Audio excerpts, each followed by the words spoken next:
Hello everyone, I'm Sehan. I'm greeting from National Forum in the Employment Association. So today in this video I explained one of the job offer and then our company's job fair event and job interview events scheduled. Okay, at first job offer I explain it.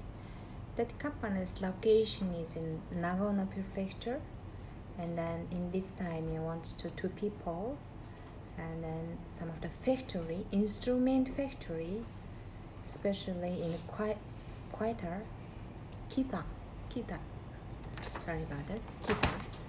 And then it will be working hours, it will be start 8 a.m. and until 5 p.m. And then about salaries in 160,000 until the 200,000 yen. And then especially to speak Japanese level is a daily conversation. So if you want to try to challenge the job interview, please visit our company's job fair. We have a everyday job fair event, and then Monday, Wednesday, Friday job fair it will be starting 11 a.m. and then Tuesday, Thursday, Saturday, Sunday it will be start 2 p.m.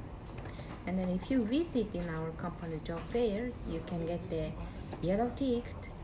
Yellow ticket is to challenge the job interview ticket. So if you want to know more about information, please contact in our office 03-6206-8058. Okay, so thanks for watching.